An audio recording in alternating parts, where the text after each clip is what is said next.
Le Sudoku est un jeu de réflexion basé sur une grille 9 x 9 divisée en sous-grilles 3 x 3.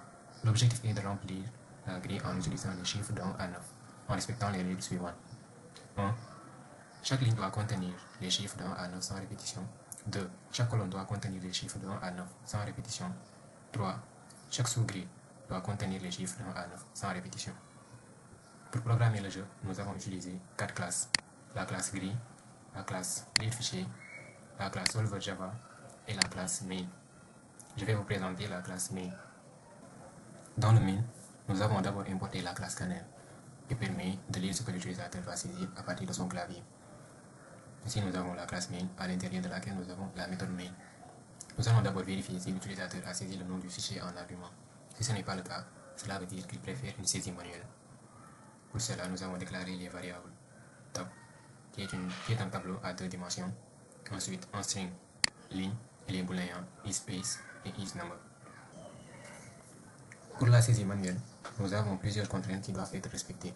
Si ce n'est pas le cas, l'utilisateur va encore saisir les chiffres jusqu'à ce que la grille soit correcte.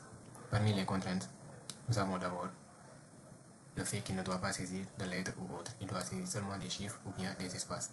Aussi, il doit saisir exactement 9 chiffres, pas moins, pas plus. La saisie se fera ligne par ligne, et pour les espaces vides, l'utilisateur va mettre des zéros. Lors de l'exécution du programme, il a la possibilité de le quitter en écrivant exit. Ici, on s'assure que l'utilisateur a mis des espaces entre les chiffres.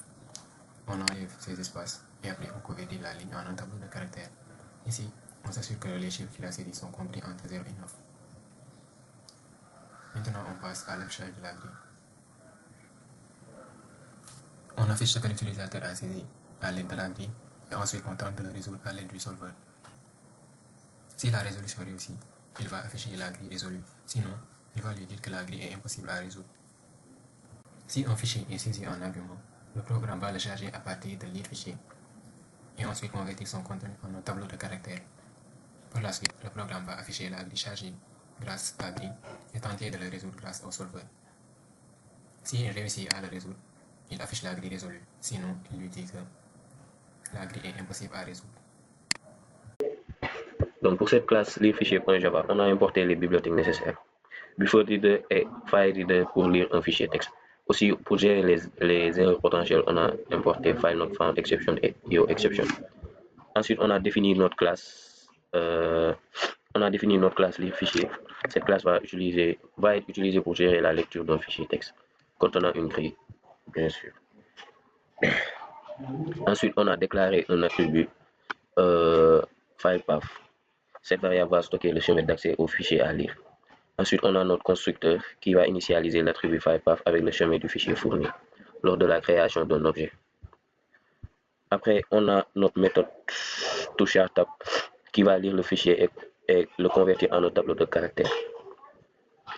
On a créé ici un tableau à 2 dimensions, 9 lignes, 9 colonnes, pour stocker les caractères du fichier.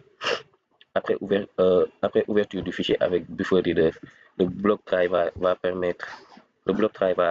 garantir que le fichier sera automatiquement fermé après lecture. Aussi, pour garantir la fermeture du BufferedReader à la fin du bloc. Donc ici, chaque ligne est lue et les espaces sont supprimés avec replace. Et la ligne est convertie en un tableau de caractères avant d'être stockée. Ici.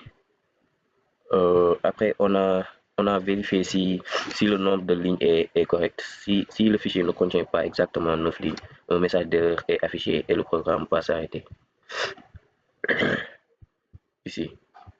Aussi, ce bloc va vérifier si chaque ligne a 9 colonnes et si les valeurs sont valides.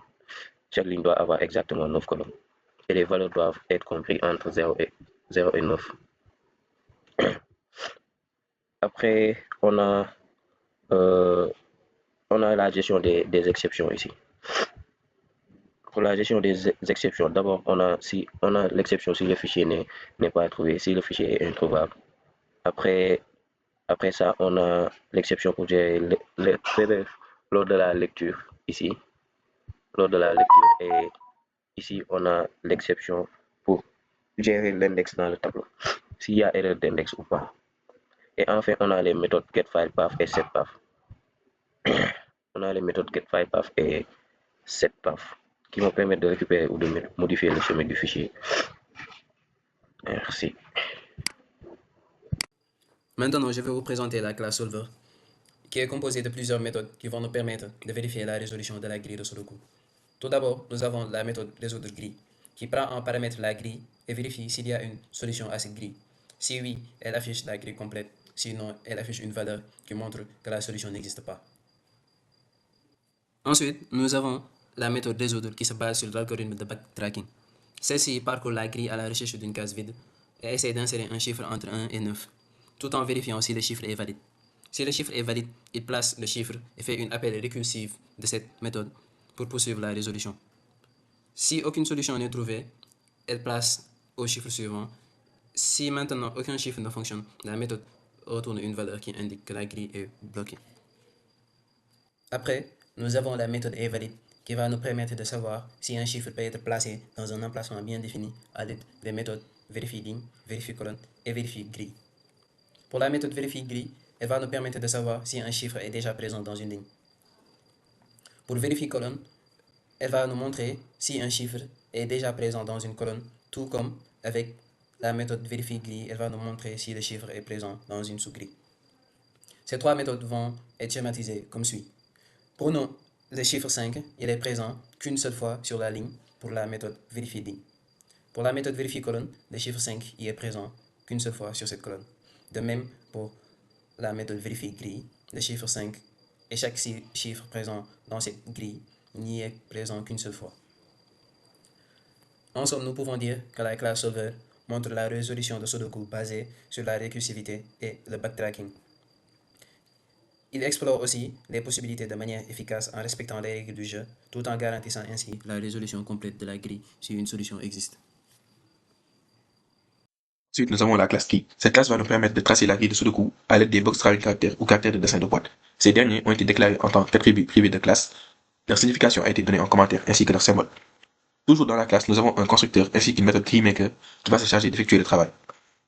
Nous savons qu'une grille de Sudoku est composée de lignes, donc nous avons déclaré une boucle for qui va parcourir les lignes de 1 à 9, ainsi qu'un entier i qui va recevoir le numéro de la ligne. Dans cette boucle, il y a une condition à savoir si le numéro de la ligne est égal à 1, nous allons d'abord tracer une ligne précédente, une ligne qui va la précéder. Cette ligne sera donc la ligne 0, qui sera délimitée par un point supérieur gauche ainsi qu'un point supérieur droit.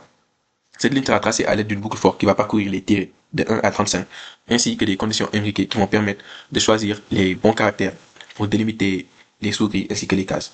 Après, nous avons encore une boucle for qui va permettre de remplir les cases avec les valeurs correspondantes. Après, nous avons une condition qui va permettre de tracer le côté gauche de la grille 9-9, c'est-à-dire la grille de Sudoku. Nous avons encore une boucle for qui va permettre de tracer les lignes correspondantes à la valeur courante de i. Et dans cette boucle, nous avons encore des conditions imbriquées pour choisir les caractères appropriés pour délimiter les sous-grilles ainsi que les cases. Enfin, nous avons une condition qui va permettre de tracer le côté droit de la grille 9-9, c'est-à-dire le côté droit de la grille de Sudoku.